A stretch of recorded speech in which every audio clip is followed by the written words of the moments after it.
नमस्कार। आप सबने वीडियो को पसंद किया है, चैनल को सब्सक्राइब किया है, उसके लिए सबसे पहले आप सभी का धन्यवाद। कुछ लोगों ने कुछ क्वेश्चंस किए हैं। आज का एपिसोड उनके लिए कि मैं उनके क्वेश्चंस के आंसर दूंगी। पहला क्वेश्चन है मधु जी का, क्राउन चक्रा का आकार क्या वाकई में कमल की तरह होता है या केवल अजम्पशन है?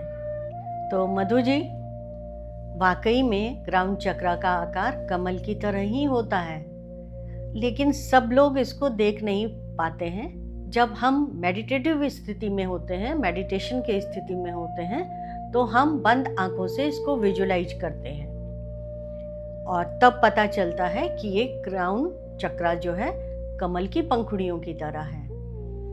अभी साइंस के माध्यम से काफ़ी चीज़ें हो रही हैं, इनकी फोटोग्राफी की जा रही है, तो आपको कुछ नेट पे उपलब्ध हो जाएंगे। आप देखना चाहेंगे तो ऑरा फोटोग्राफी, एल चक्रा फोटोग्राफी के कुछ मटेरियल आपको मिल जाएंगे।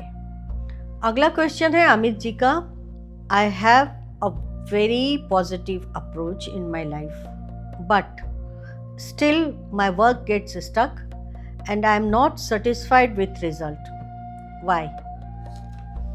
तो अमित जी, ऐसा है कि कई बार होता है कि हम खुद डर जाते हैं। मन में एक डर होती है, एक शंका होती है, पता नहीं होगा या नहीं होगा काम। अगर आप पूरे कॉन्फिडेंटली काम करोगे, और कुछ एपिसोड पहले मैंने बताया है कि आप सांस देख के अपने घर से अगर कदम बाहर निकालेंगे तो आपका काम होगा।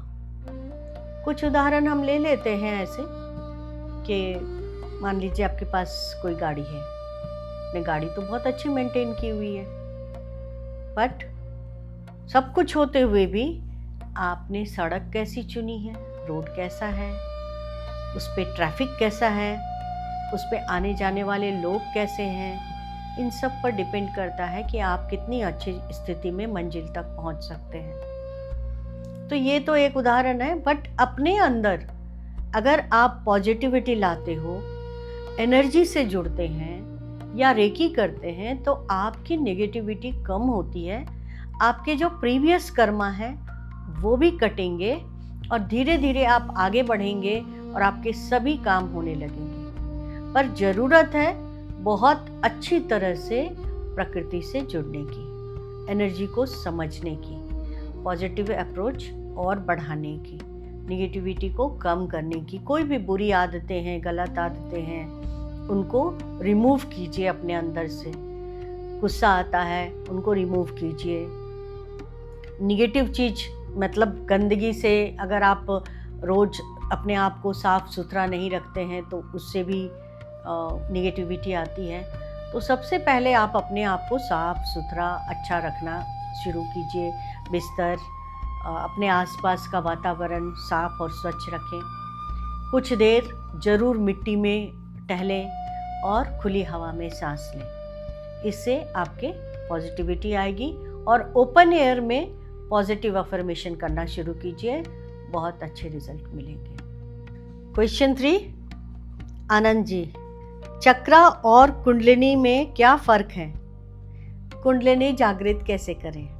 चक्र हमारे एनर्जी बॉडी में होता है, कुंडलिनी हमारा पावर पॉइंट है। हमने ये चक्रा और कुंडलिनी के बारे में बात की है, आप एपिसोड को फिर से देखिए, आपको समझ में आएगा।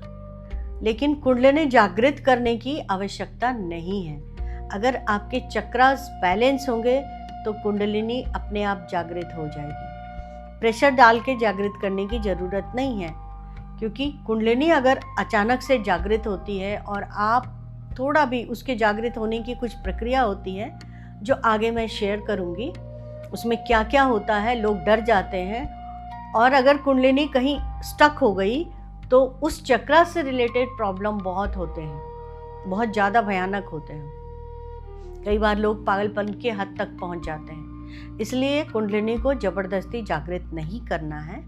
चक्रा जागृत होंगे, चक्रा बैलेंस होंगे तो कुंडलिनी अपने आप जागृत हो जाएगी। 4th क्वेश्चन है रेशमा जी का, क्या एस्ट्रल ट्रैवल सीखा जा सकता है? जी, सीखा जा सकता है। जब आपकी एनर्जी बैलेंस होती है, चक्रा बैलेंस होते हैं, मेडिटेशन करना आप सीखते हैं, तो एस्ट्रल विजिट भी करना आप सीख सकते हैं। और सवाल है ज्ञानेंद्र जी का ईमेल पे, can we do an online classes? तो मैं ये बताऊंगी कि मुझे ऑनलाइन क्लासेस पे बिलीव नहीं है, क्योंकि रेकी की शक्तिपात विधि होती है जो ऑनलाइन नहीं हो सकती है।